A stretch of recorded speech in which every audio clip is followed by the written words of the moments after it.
Hello students, I am doctor Priyanka and हम लोग chapter कर रहे थे chapter number 6 that is molecular inheritance, molecular basis of inheritance.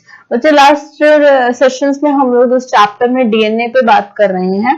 DNA क्या होता है, वी विल गोइंग टू, मुझे सिर्फ आप लोग अपने मन में रिकॉल कर लीजिए डीएनए की full form that is deoxy ribonucleic acid, ठीक है। और आरएनए की राइबो न्यूक्लिक एसिड, ठीक है। तो मतलब अगर आप बात करेंगे डीएनए एंड आरएनए की, तो डीएनए का मतलब है deoxy ribo nucleic acid and RNA का मतलब है ribo nucleic acid. What is the main difference between DNA and RNA? The main question आपके यूनिट टेस्ट, पीरियोडिक टेस्ट वगैरह में भी, एग्जाम्स में भी काफी पूछ लिया जाएगा और सीबीएसई में भी पूछ लिया जाता है। दैट डिफरेंस बताइए डीएनए एंड आरएनए। छोटी क्लासेस से आप पढ़ते आ रहे थे, ये क्वेश्चन कितना इंपॉर्टेंट है from the point of view of your school के पॉइंट ऑफ व्यू से क्वेश्चन इंपॉर्टेंट है। The difference between the DNA and RNA. बच्चा आपको इसके सारे डिफरेंस बताने हैं। जब तक हमने किया है कि ग्वामीन के थायमीन की जगह यूरासिल होता है, ठीक है, और शुगर्स का फर्क होता है, उसमें पेंटोज शुगर होती है, इसमें राइबोज शुगर होती है ऑन इट्स सरफेस में, ठीक है। ये सारी चीजें आप लोगों को बतानी है, ठीक है, बतानी है और इसको इजीली इसको डिफरेंशिएट करना है, ठीक है। अब हम लोग आगे करते हैं। लास्ट टाइम हम लोगों ने एंड अप किया था सेंट्रल डोगमा, अगर आपको याद हो तो, ठीक है। सेंट्रल डोगमा पे हम लोगों ने लास्ट टाइम हम लोग चर्चा कर रहे थे, डिस्कशन कर रहे थे। सेंट्रल डोगमा से बताने से पहले मैं आपको एक एग्जांपल देना चाहती हूँ। इस एग्जांपल में मैं आपको बताना चाहती हूँ, फॉर एग्जांपल आपने एक बिल्डिंग खड़ी करनी है। ये एग्जांपल मैंने पहले भी काफी टाइम पे आपको दिया है, बट ये एग्जांपल थोड़ा सा ब्रीफ करके देती हूँ मैं। फॉर एग्जाम्पल आपने एक बिल्डिंग खड़ी करनी है, ठीक है। बिल्डिंग बनाने के लिए क्या क्या चीजें चाहिए? सबसे पहले तो बहुत सारी चीजें चाहिए होती है। सबसे पहले तो अगर आपने कोई बिल्डिंग बनानी है तो सबसे पहले आप एक आर्किटेक्ट को बुलाएंगे और उस बिल्डिंग का नक्शा बनवाएंगे। मैप बनवाते हैं, जिसे आपने घर बनवाना है तो सबसे पहले आप उस घर को बनाने से पहले आप उस घर का मैप बनवाते हैं। तो सबसे पहले आप मैप बनवाएंगे, ठीक है। चलो जी, मैप बनवा लिया हम लोगों ने। और क्या करेंगे आप? सेकेंड चीज आप क्या करेंगे? अब आपने मैप बनवा लिया, अब कौन बिल्डिंग सप्लाई है, मतलब फिर आप मजदूर देखेंगे। मजदूर मतलब लेबर पे देखेंगे कि कौन ये सारे काम बनाएगा, कौन करेगा, ठीक है। फिर आप मतलब मजदूर में, लेबर्स में बेटे आपके, या एम्प्लॉयज भी you can say like that, कि उसमें आपके बहुत सारे तरीके के एम्प्लॉयज आ जाते हैं, इंजीनियर्स आ जाते हैं, जो जब घर बन रहा होगा उसको सुपरवाइज करेंगे, और जो आपके लोअर लेबर्स होते हैं जो बिल्डिंग में मदद करेंगे बनाने में नक्शे के हिसाब से, ठीक है। तो मेनली दो ही चीजें इंपॉर्टेंट है, फिर एक जगह से सारा सामान आया करेगा जहां से, ठीक है। मटीरियल सप्लाई, ठीक है, मटेरियल सप्लाई में ईंट, पत्थर, सीमेंट वगैरह जो भी बिल्डिंग बनाने में यूज होगी वो सारा, मतलब आपके तीन मेजर एस्पेक्ट हैं।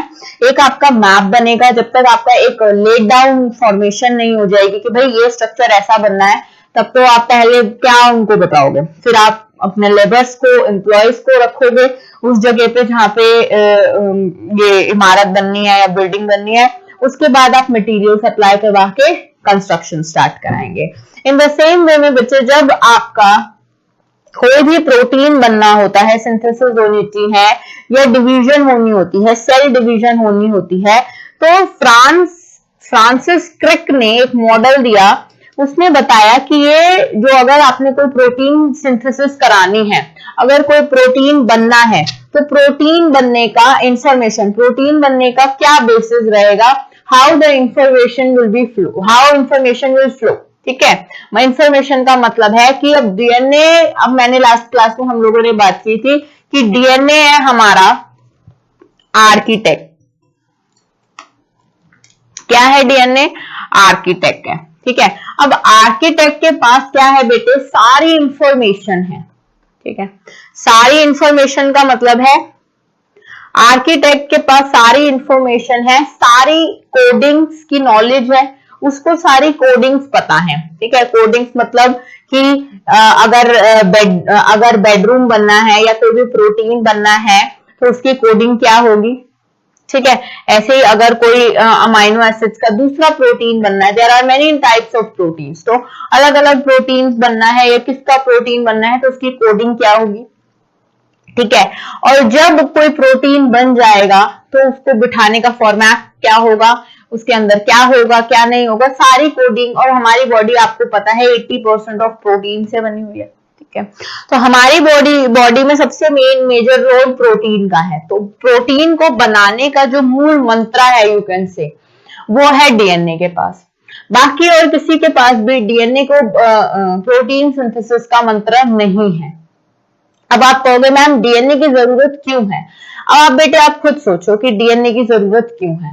फॉर एग्जाम्पल अगर मैं सिंपल से कहूं कि सिर्फ डीएनए इस चीज में मदद करता है कि इनहेरिटेड मटेरियल आगे वाले पेरेंट्स टू ऑफस्प्रिंग तक ट्रांसफर करता है, तो अगर inherited material parents to offspring तक ट्रांसफर कर रहा है तो वो इनहेरिटेड मटेरियल क्या है वो कैरेक्टर स्केच। कैरेक्टर स्केच है बेटे कि डीएनए के पास सारी बॉडी के प्रोटीन का स्ट्रक्चर है। जो भी बॉडी बनेगी, जो भी इंफॉर्मेशन जाएगी, अब जब भी हम लोग फॉर एग्जाम्पल आप आगे जाके एमबीबीएस करेंगे। ठीक है, अगर आप एमबीबीएस करेंगे तो 5 साल 8 महीने की पढ़ाई होती है। तो 5 साल 8 महीने में क्या करते हो, घास तो काटनी नहीं है, तो करते क्या हो आप लोग, आप सारी बॉडी का स्ट्रक्चर सीखते हो, एनाटॉमी पढ़ते हो, न्यूरोसाइंस पढ़ते हो, ठीक है, गायनी पढ़ते हो, मतलब आप 5 इयर्स में सर्जरी पढ़ते हो, डिजीजेस के बारे में पढ़ते हो, फार्माकोलॉजी पढ़ते हो, सब कुछ पढ़ते हो। ठीक है, आप 5 साल में यू विल बी परफेक्ट। ठीक है, 5 साल में जब तक आप ये पढ़ोगे नहीं चीजें, कोई सपना वगैरह तो आने नहीं वाला ना कि कैसे वो सारी चीजें हो जाएंगी, मतलब कैसे आपको इन सारी चीजों की नॉलेज आएगी। तो during the time of division, rather for the cell division or during the time of the reproduction, ये जो सिरोलॉजिकल इंफॉर्मेशन है प्रोटीन की, ठीक है, कि प्रोटीन की कोडिंग क्या है। ठीक है, प्रोटीन की कोडिंग क्या है, ये वाला प्रोटीन कैसे अमाइनो एसिड्स बैठे हैं। ठीक है, इस वाले प्रोटीन में कौन से अमाइनो एसिड्स बैठे हैं, कैसे। फॉर एग्जाम्पल आपकी बॉडी में एक्सीडेंट हो जाता है, आपका फट जाता है, पूरा बॉडी का शेप खराब हो जाता है, दूसरी न्यू सेल्स आ जाते हैं। ठीक है, उस जगह आपकी न्यू स्किन आ जाती है, कटवट लगा जाता है तो न्यू स्किन आ जाती है।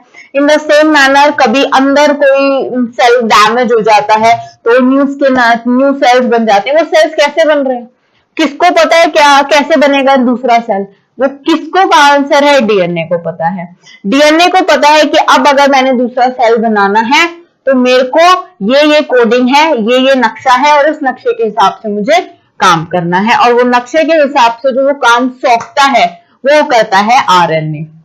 तो इन द सेम वे में बेटे जो आपका आर्किटेक्ट है डीएनए का, जो डीएनए है वो एक तरह से आर्किटेक्ट है जिसके पास वो नक्शा है। ठीक है, फॉर एग्जाम्पल साइंटिस्ट होते हैं ना, उनके पास बहुत सारी कोडिंग होती है, कंप्यूटर इंजीनियर्स होते हैं, वो कंप्यूटर्स में इनकोड करते हैं लैंग्वेज को। अगर आप C++ पढ़ रहे हो तो C++ is a kind of a language. ठीक है, तो जो कि कंप्यूटर में कोडेड होती है। ठीक है, वो हम उसको कोई भी कमांड देते हैं तो वो जो हम उसको कोई भी कमांड देते हैं वो अपनी लैंग्वेज में उसको एनक्रिप्ट करता है, समझता है, फिर हमारी उसको अपनी लैंग्वेज में करता है, जो बीच का मीडियम होता है वो उसको हमारी लैंग्वेज में ट्रांसफर करके देता है। ऐसा ही होता है। इन द सेम मैनर में जो अंदर लैंग्वेज बिल्ट हुई होती है ना, जैसे कोडिंग है, कोई अल्फा बीटा जो भी गामा वगैरह की, यही लैंग्वेजेस, ऐसे ही जो प्रोटीन सिंथेसिस की, जैसे जैसे भी हम आगे पढ़ेंगे हम लोग पढ़ेंगे डिफरेंट टाइप्स ऑफ प्रोटीन। तो अगर आपको प्रोटीन का एक मैप बनाना है या अगर आपको प्रोटीन का एक कोड्स बनाने हैं तो प्रोटीन किससे बने होते हैं, अमाइनो एसिड से। अब उनकी कोडिंग कैसे बैठेंगे, कैसे सिस्टम चलेगा, अगर ये सेल खराब हो गया है तो इसकी जगह दूसरा सेल लेना है, दूसरा सेल भी प्रोटीन से बनता है, उसकी सेल मेम्ब्रेन भी छोटी क्लासेस में पढ़ा, बाय फॉस्फोलिपिड लेयर होती है तो वो कैसे बनेगी, ये सारी कोडिंग से सारा कि किस किस से बनी हुई है, क्या सामग्री है, वो सब कुछ आता है डीएनए को, ठीक है। तो डीएनए के पास ये सारी इंफॉर्मेशन है कि एक बॉडी का स्ट्रक्चर कैसे बन सकता है। कुछ भी डैमेज हो गया, फॉर एग्जाम्पल डीएनए का काम बेटे इतना नहीं है कि चलो ठीक है मम्मी पापा से बच्चे में वो इंफॉर्मेशन आ गई, नहीं, अब बच्चे में वो इंफॉर्मेशन आ गई तो चलो आ गई, लेकिन फॉर एग्जाम्पल अगर सिर्फ गैमेट्स में वो डीएनए है, बाकी सारे सेल्स में डीएनए होता है, बट बाकी सारे डीएनए में और हमारे सिर्फ गैमेट्स के डीएनए में क्या फर्क होता है बेटे? डीएनए जो पेरेंट्स के पास होता है, जो कि उनके गैमेट से ऑफस्प्रिंग में आता है, तो जो ऑफस्प्रिंग में गैमेट्स आते हैं, तो जो सिर्फ गैमेट्स में डीएनए होता है, उसके पास एक न्यू ऑर्गेनिज्म को बनाने की इंफॉर्मेशन होती है, एक्स्ट्रा इंफॉर्मेशन होती है, सेक्स क्रोमोसोम्स होते हैं जिसके हमने लास्ट क्लास में पढ़ा। लेकिन फॉर एग्जाम्पल आपके हार्ट सेल्स हैं, फॉर एग्जाम्पल आपके न्यूरॉन्स हैं, फॉर एग्जाम्पल आपके बोन सेल्स हैं, बोन में फ्रैक्चर आ गया, अब बोन का फ्रैक्चर उसको ठीक भी करना है, उसकी जगह न्यू सेल्स को रिप्लेस करना है, वो कैसे होगा? ब्लड सेल्स हैं जैसे आरबीसी, एरिथ्रोसाइट्स वगैरह, अब वो हर 6 मंथ्स में आपके न्यू ब्लड सेल्स फॉर्म हो जाते हैं, कैसे बनते हैं, कौन बनाता है, ये इंफॉर्मेशन सारी आपके डीएनए के सेल्स के डीएनए के पास होती है। वो इंफॉर्मेशन को यूज करके वो न्यू समय समय पर रिपेयरिंग डेंटिंग का काम करते रहते हैं, ठीक है। इन द सेम मैनर में अब फ्रांसिस क्रिक ने एक इंफॉर्मेशन फ्लो का एक मॉडल दिया।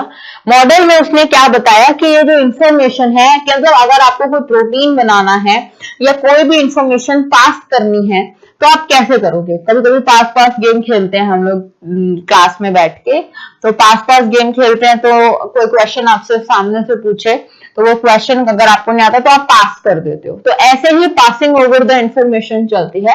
पासिंग ओवर द इंफॉर्मेशन, जैसे मैंने अभी आपको बिल्डिंग का एग्जांपल दिया, इन द सेम मैनर में वैसे ही पासिंग ओवर में चलती है। और वो पासिंग ओवर में क्या चलती है बच्चे? वो पासिंग ओवर में ऐसे चलती है, फॉर एग्जाम्पल अगर डीएनए है, ठीक है, डीएनए के पास सारी इंफॉर्मेशन है। अब डीएनए क्या करेगा? खुद तो काम करते नहीं है, जो बॉसेस वगैरह होते हैं वो हेड्स वगैरह खुद तो काम करते नहीं है, वो अपने ट्रेनिंग से काम कराते हैं, अपने एम्प्लॉय से काम कराते हैं। तो डीएनए का ह्यूमन एनिमल सेल में अगर मैं बात करूं तो इसका एम्प्लॉय होता है बेटे आरएनए। आरएनए 3 टाइप के होते हैं, जैसे मैंने बताया ना, एम्प्लॉयज 3 टाइप में हो गए, एक हो गए इंजीनियर्स, एक हो गए एम्प्लॉयज, एक हो गए लेबर्स, सुपरवाइजर्स वगैरह। इन द सेम वे एक होता है एमआरएनए, एक होता है टीआरएनए, एक होता है आरआरएनए। जरा सा जस्ट दे रही हूं ताकि आगे जो भी हम पढ़ने वाले हैं वो आपको थोड़ा सा समझ में आता रहे। इतना आसान नहीं है क्योंकि ये चैप्टर इतनी इजीली ग्रास्प हो जाएगा, बट अगर इसको तोड़ के हम लोग समझेंगे तो बहुत इजी है, ठीक है। तो इसके ये होते हैं, और फाइनली प्रोटीन बनता है, ठीक है, प्रोटीन सिंथेसिस होती है। तो अब बेटे क्या होता है, डीएनए क्या करता है? अब डीएनए कोई भी इंफॉर्मेशन है उसके पास, अब ये तो बहुत सीक्रेट इंफॉर्मेशन है, कॉन्फिडेंशियल इंफॉर्मेशन होती है, सिर्फ अगर फॉर एग्जांपल अगर आपको स्कूल में कोई चेंज आया है या कुछ चेंज करना है तो वो जो सर्कुलर होगा, जो कॉन्फिडेंट सर्कुलर होगा, वो सिर्फ थोड़े से लोगों के पास रहेगा, सारे लोगों के पास नहीं रहेगा। इन द सेम मैनर में ये जो कॉन्फिडेंशियल इंफॉर्मेशन होती है बॉडी प्रोटीन बनाने की, ये लीक नहीं होनी चाहिए, ठीक है। ये लीक इसलिए नहीं होनी चाहिए क्योंकि फॉर एग्जाम्पल अगर अब कुछ लेटर में कुछ लिखा है, ठीक है, अगर फॉर एग्जाम्पल डीएनए कह रहा है भाई ये स्ट्रक्चर जोड़ दो, ठीक है, और बना लो।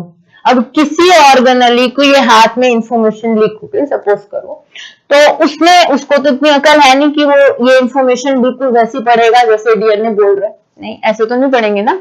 अगर उसने ये इंफॉर्मेशन गलत पढ़ ली, वो बोल रहा था ABCD, उसने पढ़ ली DBCA, ऐसे कुछ इंफॉर्मेशन उसने उल्टी पढ़ ली, तो अब वो जो सिंथेसिस करने लग जाएगा, वो जो दूसरा डीएनए या सेल है या जो भी ऑर्गेनली है, अगर वो इस गलत पैटर्न को पढ़ के सिंथेसिस करने लग जाएगा तो बहुत बड़ा म्यूटेशन क्रिएट हो जाएगा। एक सेल या प्रोटीन बनने की बजाय कुछ नई म्यूटेशन क्रिएट हो जाएगी बॉडी में, और अगर एक नई म्यूटेशन क्रिएट हो गई तो एक तरीके से वो डिजीज हो जाएगी, एक टाइप के सिम्टम शो होने लग जाएंगे, और पता नहीं उसका एक गलत कोडिंग करके, अगर वो गलत कोडिंग उसने ग्रास्प कर ली तो कैंसर हो सकता है। वो वही गलत इंफॉर्मेशन रिपीट करता जा रहा है, छोटी क्लासेस में हमें कहानी सुनते थे कि एक बच्चा है, अब वो जो बच्चा है वो उसको एक इंफॉर्मेशन दी गई, किसी ने जंगल में रहता था, उसको एक इंफॉर्मेशन दी गई कि जाओ अपने मम्मी पापा को बोल के आओ कि खिचड़ी तैयार है, आ जाए। अब उसने वो वर्ड जो खिचड़ी था वो फर्स्ट टाइम सुना था,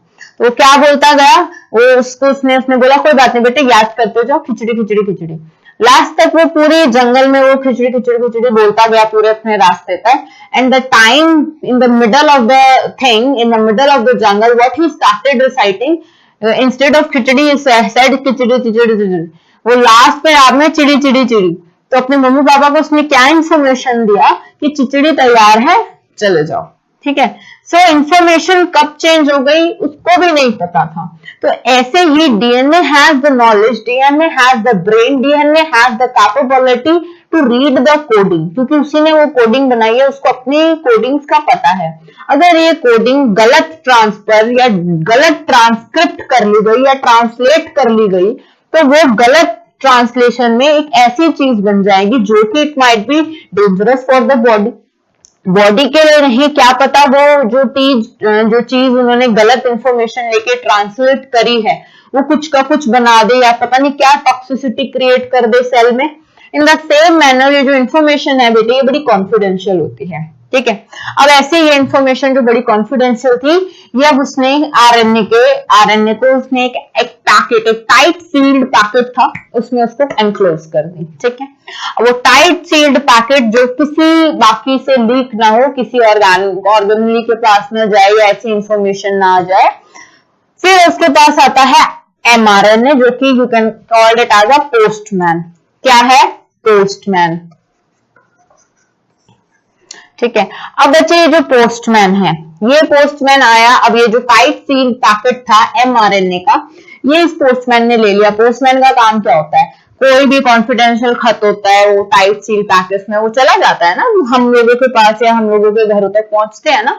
तो इन द सेम वे में ये एमआरएनए ने उससे कहा कि ये लो, डीएनए ने कहा एमआरएनए को कि ये लो भैया, ये इंफॉर्मेशन है, मैंने बहुत टाइट सील पैकेट को इसको अच्छी तरह ग्लू लगा के पैक कर दिया है, आप ये इंफॉर्मेशन टीआरएनए को जाके दो। ठीक है, वो पोस्टमैन कहता है ठीक है, तो वो इंफॉर्मेशन उसको वो टाइट सील पैकेट दे देता है उस पोस्टमैन को, एमआरएनए को मैसेंजर आरएनए।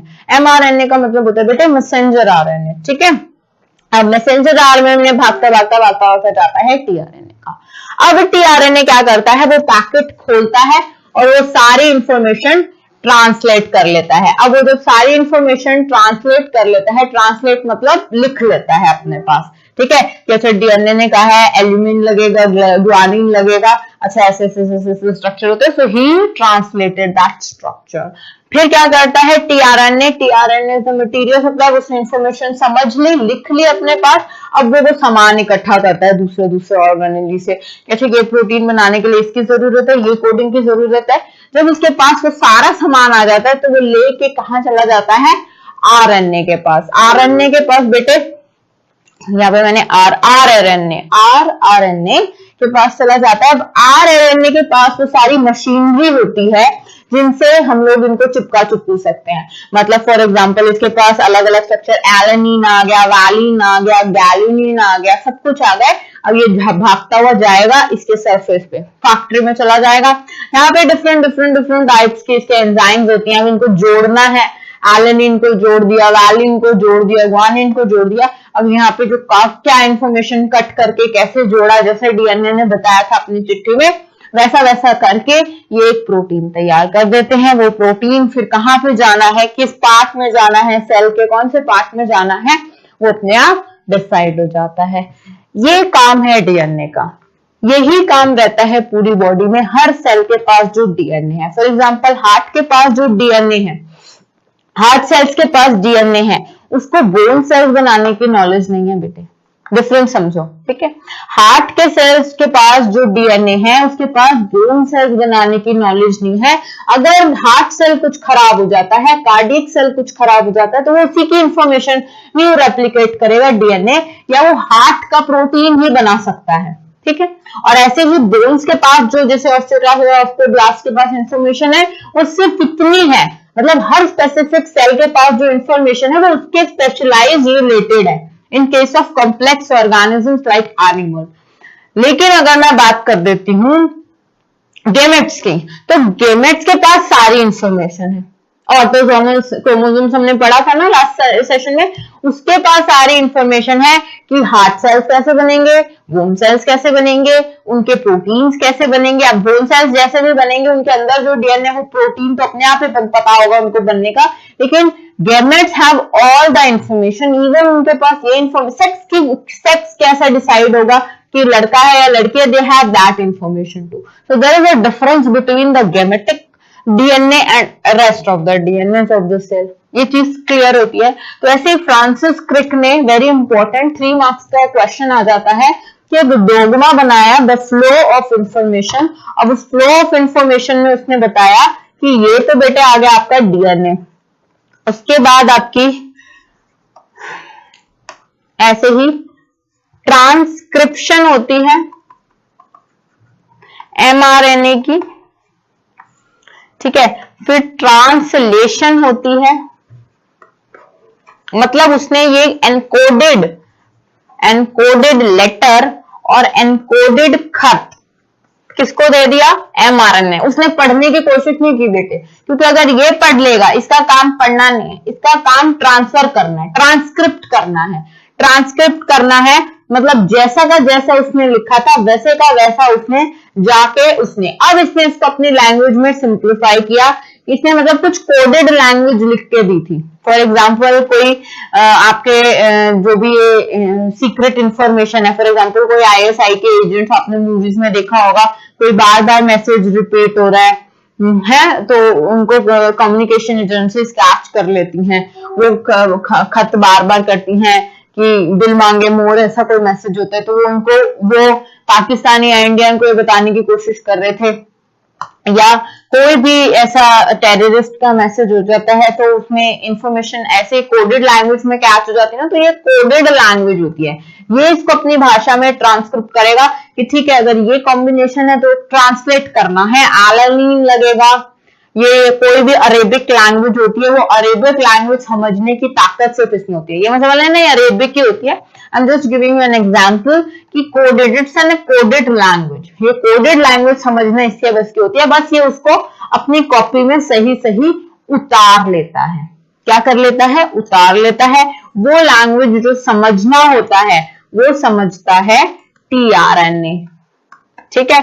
फिर उसके बाद जो सिंथेसिस होती है प्रोटीन की वो होती है आरआरएनए में, ठीक है। आरआरएनए के सरफेस पे होती है प्रोटीन सिंथेसिस। इसको बोलते हैं central dogma for the flow of information, ठीक है, इन ह्यूमन सेल्स या एन एनिमल सेल। अब एक चीज और बतानी थी, इन सम वायरसेस का एक्सेप्शनल केस हम लोग इसलिए मानते हैं क्योंकि बेटे आरएनए के पास ही सारी दिमाग भी होता है और कैपेबिलिटी होती है, उसमें डीएनए का खासा कोई रोल नहीं होता। डीएनए एज सच नहीं होता, उसमें आरएनए ही होता है। तो आरएनए ही सारी चीजें करता है। तो इन वायरसेस ये जो फ्लो है ये रिवर्स डायरेक्शन में जाता है, ठीक है। Flow of information reverse direction में होती है, that is RNA to DNA. उसमें मजदूर अलग हो जाते हैं और मालिक अलग हो जाते हैं। मालिक मतलब आर्किटेक्चर इज अलग and the employer workers are different. उसमें DNA is playing the role of RNA and RNA is playing the role of DNA in case of viruses, because in viruses RNA only has the information that how a protein is coded, ठीक है, and the DNA will do the work for RNA, that okay he will going to arrange the protein amino acids into a coded chain which is given by RNA. Okay, now let's start with the packaging of DNA helix.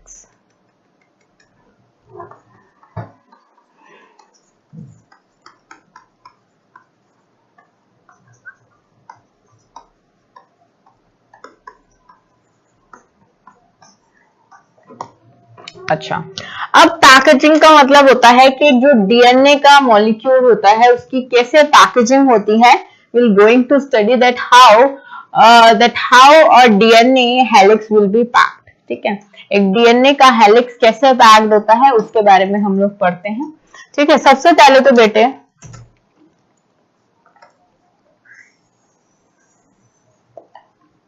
ये आपका एक DNA molecule है,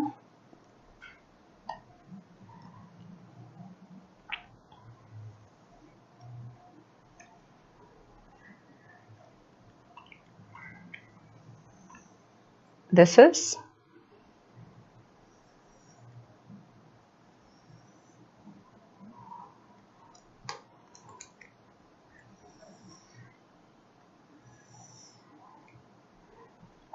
ठीक है।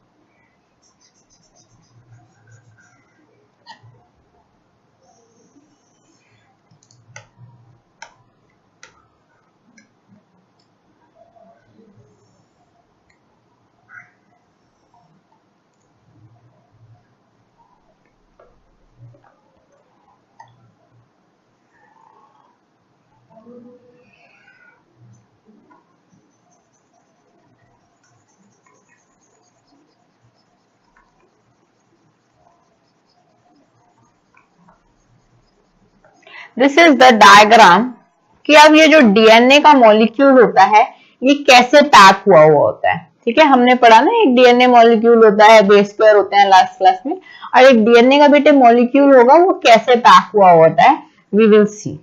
ठीक है,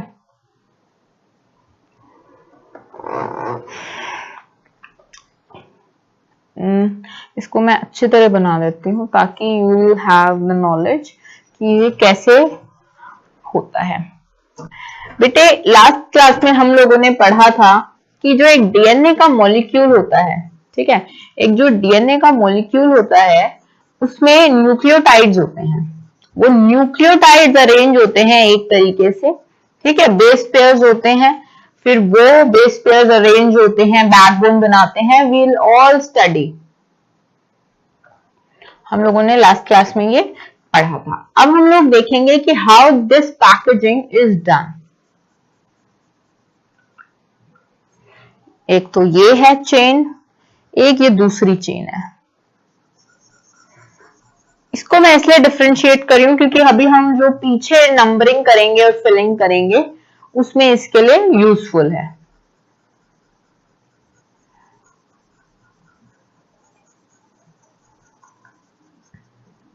ये जो अब दिमाग लगाओ जरा, अब जरा चीजें रिकॉल करो कि बेस पेयर क्या होते हैं। बेस पेयर्स, अब हम लोगों ने सिर्फ ये पढ़ा कि लास्ट क्लास में हम लोगों ने ये पढ़ा कि बेटे न्यूक्लियोटाइड में एक होता है नाइट्रोजनस, जो कि दो तरीके के होते हैं, प्यूरिन और पिराडिमिन। ठीक है, इनके अलावा होते हैं हमारे पास शुगर, जो कि आरएनए में राइबोज होती है, डीएनए में पेंटोज होती है। इनके अलावा होते हैं फॉस्फेट ग्रुप। ये तीन चीजें पढ़ी।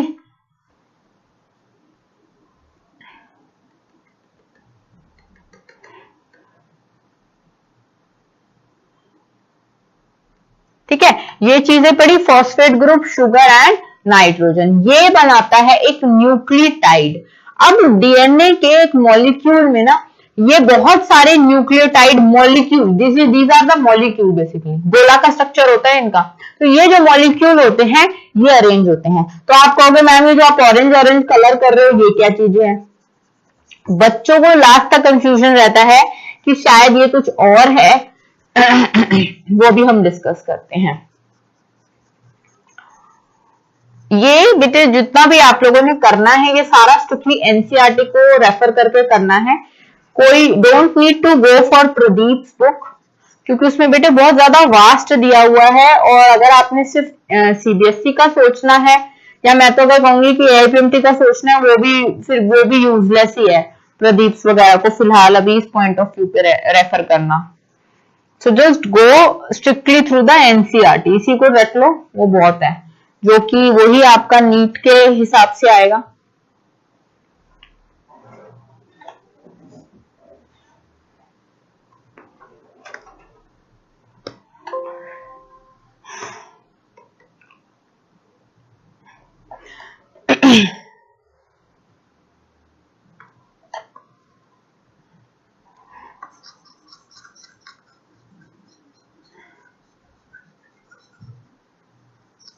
ये जो मैं फिलिंग कर रही हूं, ये जो गोला वाला मॉलिक्यूल है, this is your nucleotide molecule,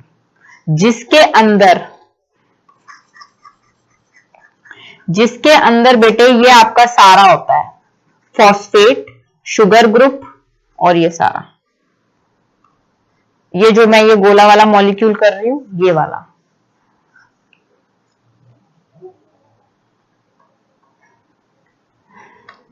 let's mark the marking.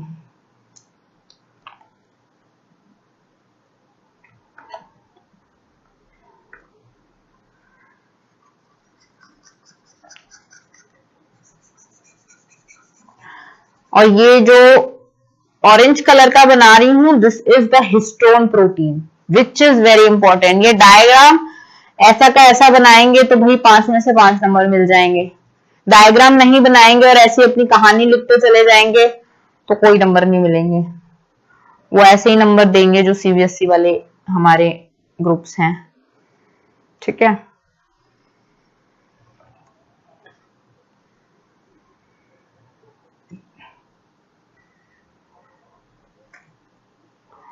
This is the DNA molecule, this is the histone protein.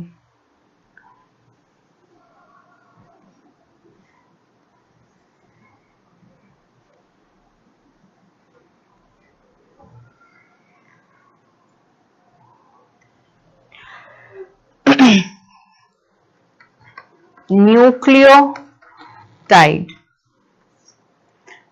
This is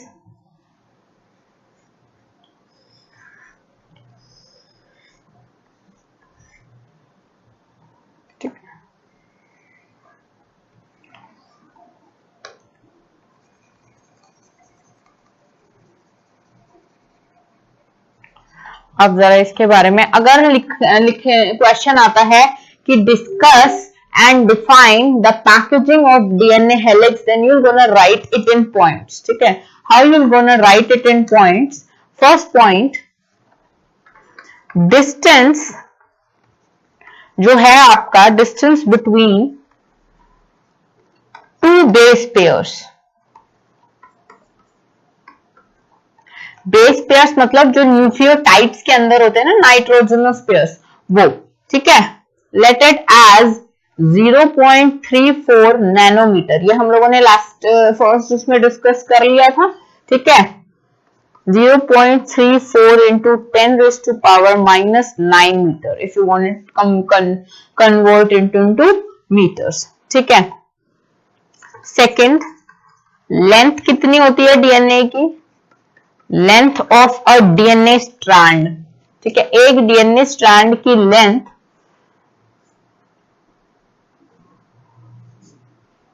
how you're gonna calculate the length of DNA? multiply, okay, specially इसको ले लो in human या mammalian, इसको mention कर देना, अलग अलग होती है हर एनिमल की, बट अगर मैं मैमल्स की स्पेसिफिकली बात करूं तो can be calculated by multiplying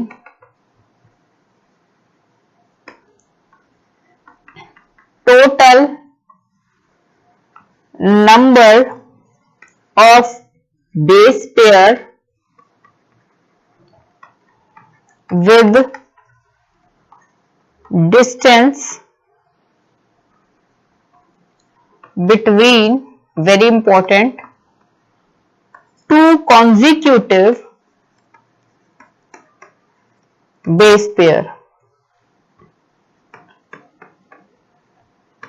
that is 6.6 into 10 raised to power 6 BP into 2.2 meter into 0.34 into 10 raised to power minus meter base pair। अब जरा मैं समझाती हूं कि बेटे distance between two base pair, distance between two base pair आपका है 0.34 nanometre. ठीक है, अब आपको अगर एक डीएनए की लेंथ निकालनी है कि how you gonna find the length of DNA strand, तो डीएनए का क्या, डीएनए किससे बना होता है? न्यूक्लियोटाइड से। न्यूक्लियोटाइड में होते हैं नाइट्रोजनस बेस। तो जो नाइट्रोजनस बेस है, फॉर एग्जाम्पल न्यूक्लियोटाइड ही बना मतलब एक मॉलिक्यूल, तो फॉर एग्जाम्पल आपके पास प्यूरिन बना, ठीक है, प्यूरिन और पिराडामीन, इनके बीच में डिस्टेंस आ गया। ठीक है, ये ऐसे बैठे हुए हैं, फिर इनके साथ में एक दूसरा नाइट्रोजनस बेस, या आप ऐसा कर लो कि एक ये नाइट्रोजनस बेस है, ठीक है, ऐसे हेलिकल स्ट्रक्चर, तो ऐसे ना कि इसके ऊपर बैठे हुए हैं, क्या बैठे हुए हैं? इसके ऊपर बैठे हुए हैं फॉस्फेट के और शुगर के ग्रुप। समझ में आ रही है कि for example this is your base pair, और आपके जो अगर आपने सैंडविच बनाना है तो सबसे पहले आप एक ब्रेड रखते हो, ठीक है, ये आपने ब्रेड रखी, इसके ऊपर टमाटर आलू वगैरह डाल के ऊपर से इनक्लोज करोगे दूसरी ब्रेड का स्ट्रक्चर। ठीक है, अगर आपको ब्रेड बतानी है, ऐसे ही आपने कंसेक्यूटिव बहुत सारे सैंडविच बना दिए, फॉर एग्जाम्पल एक ये सैंडविच बना दिया, इसके साथ एक और ब्रेड लगा दिए, इसके साथ एक और ब्रेड, तो अगर आपको सैंडविच की लेंथ नापनी है तो आप उन ब्रेड को काउंट कर लोगे और उनके बीच का डिस्टेंस काउंट कर लोगे ना। ऐसा तो नहीं करोगे ना कि ये ऊपर वाला पूरा सारा ही काउंट करोगे, ऊपर नीचे लेंथ तो एक ही होगी ना, जो कि आपको ब्रेड्स को काउंट करने से पता चल जाएगी। इन द सेम वे में बेटे आप ऐसे ही करोगे कि जो नाइट्रोजनस बेस थे वो आपके ऐसे लगे हुए थे, ठीक है, ये आपके नाइट्रोजनस बेस है। अब इनके ऊपर एक आपका शुगर लगी हुई है और एक इनके ऊपर फॉस्फेट ग्रुप लगा हुआ है, ऐसे ऊपर की तरफ। ये आपकी नाइट्रोजनस बेस है, ये आपके शुगर मॉलिक्यूल लगे हुए हैं अटैच, और ये फिर आपके फॉस्फेट ग्रुप लगे हुए हैं। ये नाइट्रोजनस बेस है। तो ये जो नाइट्रोजनस बेस को एक तो इनका नंबर काउंट कर लोगे, फॉर एग्जाम्पल 1 2 3 4 5 है ये, इनके बीच का डिस्टेंस लेट सपोज 2 है, ठीक है, तो 5 इंटू 2 कर दोगे तो 10 मीटर का स्टैंड हो गया ना ये, ठीक है। या फिर सिंपल सा इनको ऐसे कर लो 1 2 3 इनके बीच का डिस्टेंस 2 है, 2 मीटर, 2 मीटर है। तो 2 2 4 5 6 7 8 9 10, तो 2 इंटू 5 कर लोगे अगर इनके डिस्टेंस देख रहे हो तो आपको 10 मीटर का डिस्टेंस मिल जाएगा इनका, ठीक है, इनके बीच का जो डिस्टेंस है, और इनकी लेंथ जमा कर दोगे कि कितने लेंथ के। फॉर एग्जाम्पल अगर एक बेस पेयर 3 मीटर का है तो 5 इंटू 3 कर दोगे तो 15 मीटर के हुए। इनका एक बीच में 2 मीटर है तो 5 के बीच में 10 हो गए, तो 15 plus 10 is equal to 25 meter. समझ में आ गया कि कैसे किया मैंने। इन द सेम मैनर में अगर आपको बेस पेयर निकालने हैं डीएनए के, तो डीएनए मॉलिक्यूल जो बना है, ऊपर डायग्राम देखो जरा, कि ये जो एक न्यूक्लियोटाइड मॉलिक्यूल है बेटे, ये न्यूक्लियोटाइड एक मॉलिक्यूल है जो कि गोला है। अब कोई भी हम लोग एक चीज करते हैं कि metals are made up of molecule, ठीक है, and DNA is also matter भाई, ठीक है, और वो भी मॉलिक्यूल से बना है, लेकिन किस चीज का मॉलिक्यूल है? वो न्यूक्लियोटाइड का, ठीक है। न्यूक्लियोटाइड में 3 चीजें प्रेजेंट है, नाइट्रोजनस बेस है, शुगर है और फॉस्फेट है। तो फॉर एग्जांपल ये न्यूक्लियोटाइड है, इसमें ये नाइट्रोजनस बेस है, ये शुगर पार्ट हो गया, ये फॉस्फेट पार्ट हो गया, 3 पार्ट हो गए। ऐसे ऐसे गोले, ऐसे ऐसे फॉर एग्जांपल ऐसे ऐसे गोले मैं बना दूं, ठीक है, और उसको एक रस्सी से जोड़ दूं जिसको एक हिस्टोन प्रोटीन कहते हैं, उसको टाइट रखने के लिए, वरना ये तो फैल जाएंगे। एज सच कोई स्ट्रॉन्ग फोर्स ऑफ अट्रैक्शन नहीं होता, because we are talking inside the cell, cell के अंदर की बात कर रही हूं मैं, ठीक है। तो फॉर एग्जांपल मुझे एक न्यूक्लियोटाइड का अगर पता चल जाए कि ये कितने सेंटीमीटर, ये कितने मीटर है, और 2 न्यूक्लियोटाइड के बीच में कितना डिस्टेंस है, तो मैं बता लूंगी मेरा कितना डीएनए, कितना स्टैंड है बड़ा। इन द सेम मैनर में ये भी हम लोगों ने ऐसे ही नापा, जैसे मैंने कि नीचे लिखा है कि for example the distance between 2 pair हमारा होता है 0.34, 2 गोलों के बीच का डिस्टेंस, ठीक है। लेंथ ऑफ डीएनए, अब डीएनए की लेंथ कितनी है, लेंथ ऑफ डीएनए कितनी है, we can calculate length of DNA can be calculate by multiply total number of base pair. With the distance between the two consecutive.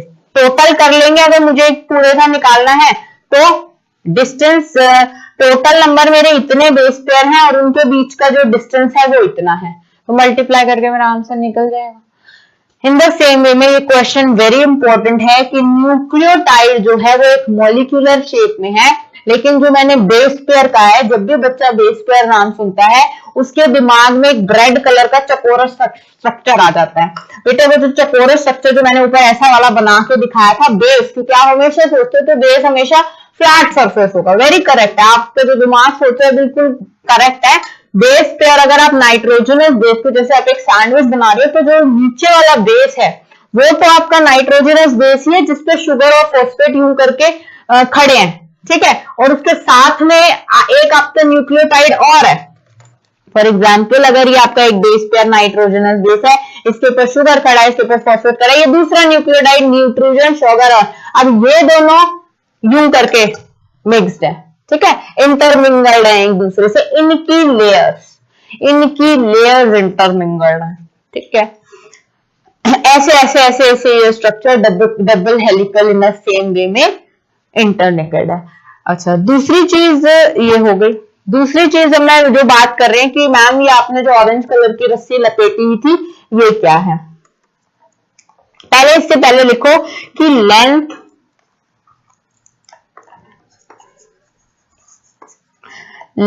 Comes greater than 2.2 meter. इसकी जो length आएगी वो 2.2 metre से हमेशा ज्यादा आएगी। एक छोटे से न्यूक्लियस में 2.2 मीटर से ज्यादा का एक डीएनए स्ट्रैंड पाया जाता है इन ह्यूमन मैमेलियन डीएनए। इतनी चीज याद रखती है। AIPMT और नीट में भी क्वेश्चन पूछ लेते हैं कि अगर आपने एक मैमेलियन डीएनए का स्ट्रैंड का पता लगाना है then how you going to find out, तो आप ऐसे पता लगाएंगे कि वो कोई एग्जैक्ट नहीं लिखेंगे, वो हमेशा 2.2 से ज्यादा लिखेंगे। अगर उन्होंने ग्रेटर भी नहीं लिखा है तो gonna manage it with a basic knowledge. अब हम लोग बात करते हैं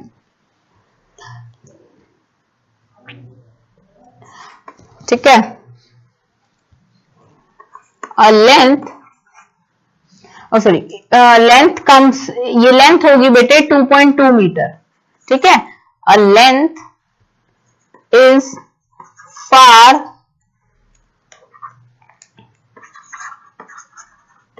ग्रेटर देन द डायमेंशन, ठीक है, of a typical nucleus. Nucleus से ज्यादा होगी हमेशा लेंथ, इसीलिए तो वो हेलिकली करते हैं। अगर ये सीधे सीधे बैठने लग गए ना बेटा, अगर ये मॉलिक्यूल सीधे सीधे बैठने लग गए तो पूरे डीएनए में न्यूक्लियस में आएंगे ही, इसीलिए इंटरमिंगल्ड पिघले हुए हलवा शेप स्ट्रक्चर्स होते हैं, फॉर्म ऑफ क्रोमोसोम्स होते हैं, ठीक है। अब इन्होंने बता रखा है इकोलाई का डीएनए इज 1.36 नैनोमीटर। अब आपको अगर ये पता है 1.36 नैनोमीटर, तो क्या आप इनके बेस पेयर्स पता लगा सकते हैं कितने हैं, ठीक है, कितने नंबर ऑफ बेस पेयर्स है। अगर एक बेस पेयर की लेंथ 0.34 हो, ठीक है, तो एक बार ई कोलाई की हम लोग बात करते हैं, नोट लेकर चलते हैं इसको। ई कोलाई क्या है बेटे मेरे, पहले तो बताओ type of organism, that is a prokaryote, ठीक है। प्रोकैरियोट में एब्सेंट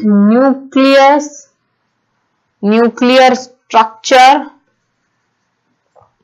membrane, या you can call it as not well defined structure, ठीक है।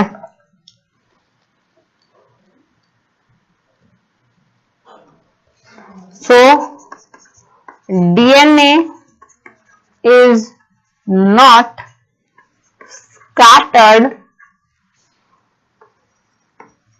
throughout cell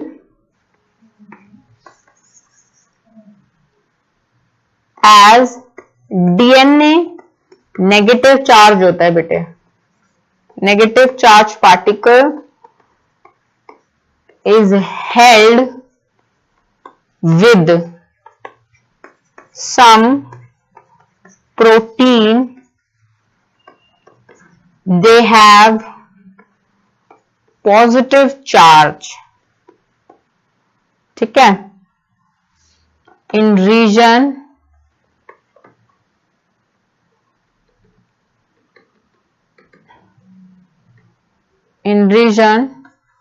termed as nucleoid. These are termed as nucleoid. The DNA in nucleoid is organized in large loops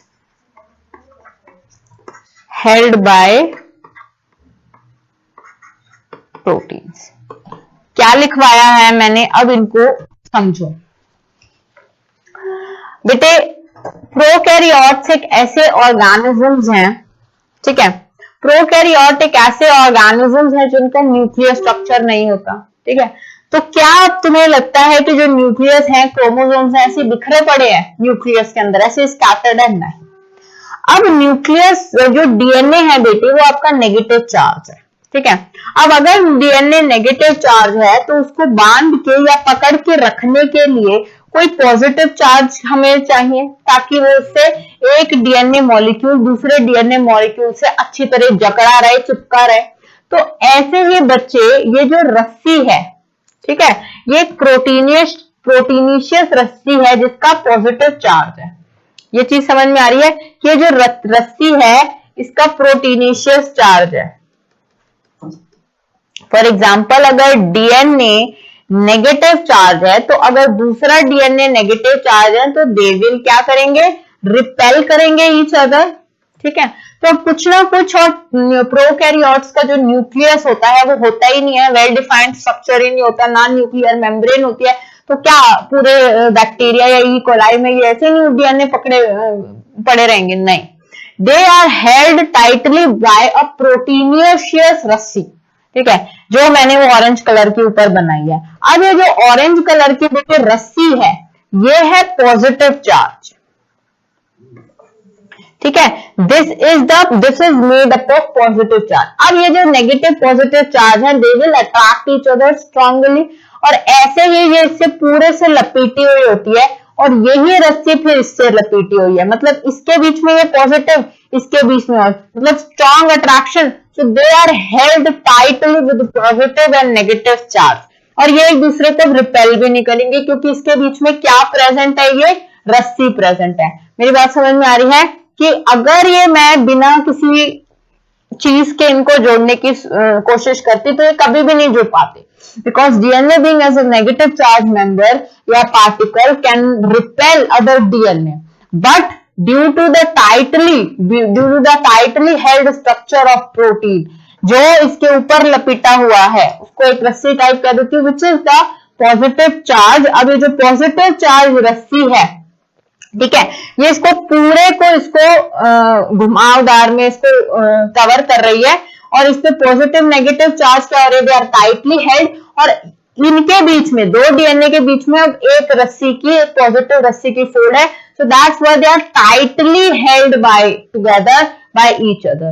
अब ये जो दो DNA की chain है, अब जैसे अगर आपने एक रस्सी है, एक अगर आपने लड्डू वाली रस्सी है, उसको बांधना है, so obviously आप उनका पहले एक स्पेसिफिक स्पेस बनाएंगे, फिर उनको बिठाएंगे और तब चलेंगे। इन द सेम मैनर ये भी ऐसे ही टाइटली हेल्ड बटे हुए हैं, and this is how structure of E coli. जब ई कोलाई में साइंटिस्ट ने देखा कि ऐसी एक प्रोटीनिशियस लेयर है ऊपर पॉजिटिव चार्ज का, तो उनको डाउट हुआ कि क्या पता ह्यूमन में भी ऐसी कोई चीज हो। तब उन्होंने पता लगाया, तब यस उन्होंने देखा कि हाँ, कि ह्यूमंस के पास भी ऐसा ही एक स्ट्रक्चर होता है। और ये जो रस्सी आपने गोल गोल बनाई हुई है इसका नाम याद कर लीजिए, हिस्टोन प्रोटीन। वेरी इंपॉर्टेंट, ये जो हिस्टोन प्रोटीन होती है ये डीएनए के मॉलिक्यूल पे रैप्ड अप होती है और पूरी डीएनए के न्यूक्लियोटाइड मॉलिक्यूल की चेन को पैक करके रखती है इन अ स्ट्रैंड। ठीक है,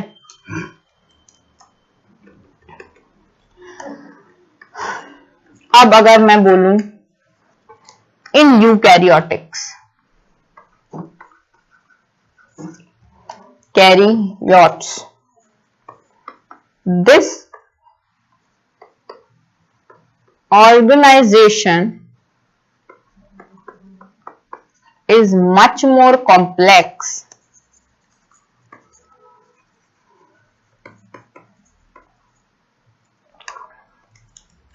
कैसे?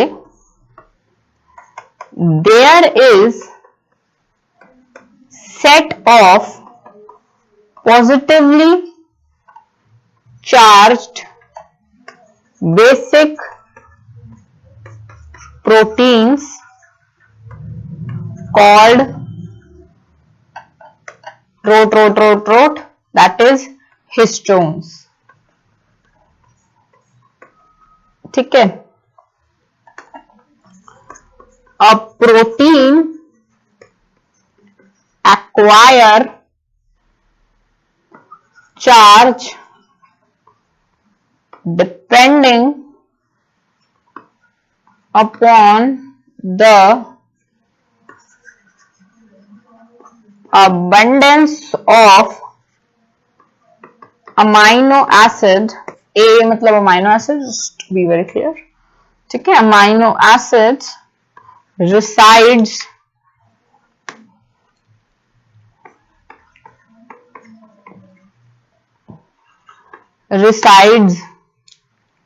lysines, very important,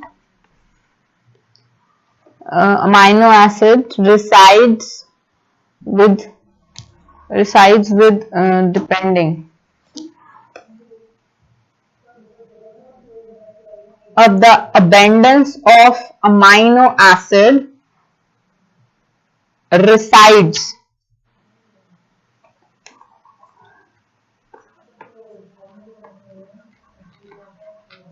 residues with charged side chains।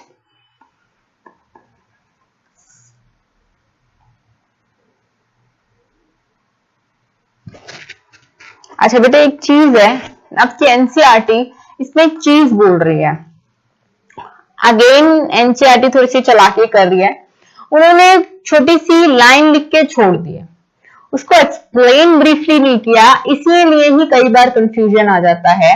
अब एनसीईआरटी कह रही है ये बात हम लोगों ने, जैसे हम लोगों ने यूप्रोकैरियोटिक में करी, ऐसे ही बिल्कुल सेम बात आपके यूकैरियोटिक्स में है कि यूकैरियोटिक्स में ये organisation of protein and DNA arrangement is much more complex. अब वो कॉम्प्लेक्स कैसे हैं कि पॉजिटिव चार्ज, अगेन उन्होंने ठीक बोला है कि बेसिक प्रोटीन को बोल दिया है, that is histone.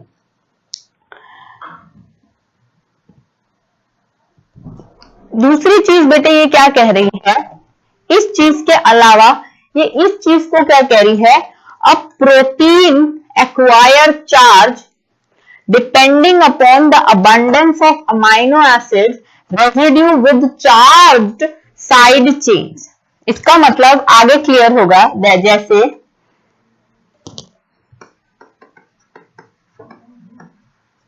histones are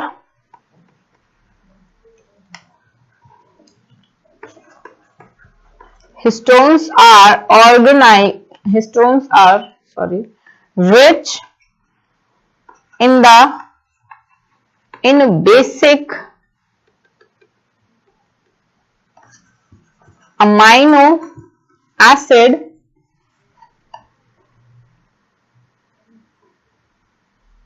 ठीक है, रेजिड्यू लाइसिन, मैंने रेजिड्यू ऊपर लिखा था नहीं, इसको काट दो, ये नहीं, इसको इतना कॉम्प्लिकेट मत करो। जो आपका कह रही है chain, sorry, acquire charge, acquires charge depending on the abundance of amino acids, residue of, yeah, how you gonna write it?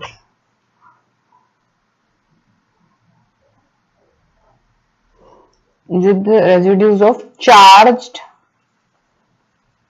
side chains, ठीक है। अब इसको अगर मैं लिखने की बात करती हूं तो आप इसको नेक्स्ट में लिख सकते हो that histones are rich in basic amino acid residues, ये इंपॉर्टेंट है, नीचे वाला ऊपर ले आई हूं मैं। Residues very important, lysines and arginines, ठीक है। लाइसिन्स एंड आर्गिनिन्स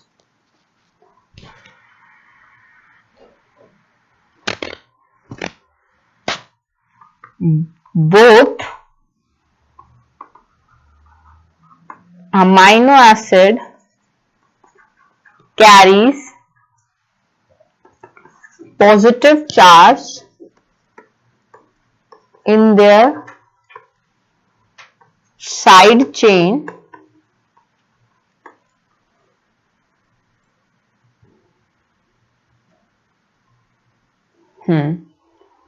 वेरी इंपॉर्टेंट, इसको समझते हैं। Histones are organized into histone octamer,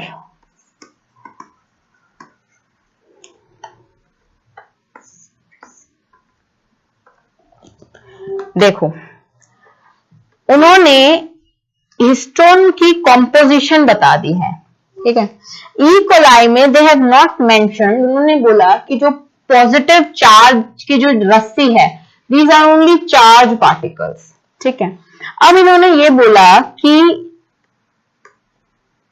इन्होंने ये बोला इन प्रोकैरियोटिक्स बेसिक प्रोटीन जो हमारे पास है वो बेटे है हिस्टोन, ठीक है। हिस्टोन वो प्रोटीन है जिसपे ये इंक्लूडेड है, मतलब जिसपे ये जो साइड चेन है ये रैप्ड अप है। For example, a protein acquire charge depending upon the abundance of amino acid residue on the charge side chains. Charge side chains पे दे आर रेजिड्यूली प्लेस्ड। समझ में आ रही है ये चीज? Histones are rich in basic amino acids. अब histones का ये बेसिक अमाइनो एसिड था, they are talking about the structure. NCERT बता रही है हिस्टोन का स्ट्रक्चर, ठीक है, जिसके अंदर लाइसिन्स और आर्जिनिन्स की प्रेजेंस है। These are the amino acids, ठीक है। Both amino acids are positively charge. मतलब कि अगर मैं स्ट्रक्चर को सिंप्लीफाई करूंगी तो हिस्टोन में बेटे लाइसिन और आर्जिनिन है जो कि बोथ पॉजिटिव चार्ज हैं, और ये जो histones are arrange in histone octamer. Octamer 1 2 3 4 5 8 histone के उसमें कॉम्बिनेशन में दे आर मेकिंग। समझ में आ रही है कि मतलब 8 हिस्टोन का कॉम्बिनेशन चेन होगा, बहुत बड़ी चेन है। तो एक तरह से ये कह रहे हैं कि 8 कॉम्बिनेशन पे एक स्ट्रैंड लिपटा होगा, ठीक है। 8 कॉम्बिनेशन पे एक स्ट्रैंड लिपटा होगा। दिस इज नेक्स्ट हमारा एक मेजर टॉपिक आता है हिस्टोन्स का combination and the role in the packaging of DNA helix, which is very important, ठीक है। We will do this thing in the next class, in the next session. And till now we're gonna complete the packaging of DNA helix. And till now you have to learn and revise and recite everything, that is the central dogma, Francis Crick model, and the basic postulates of DNA. And in the next session we will do the packaging of DNA helix through histones, जो eukaryotics में अलग होते हैं, complex होते हैं rather इन prokaryotics में. Thank you.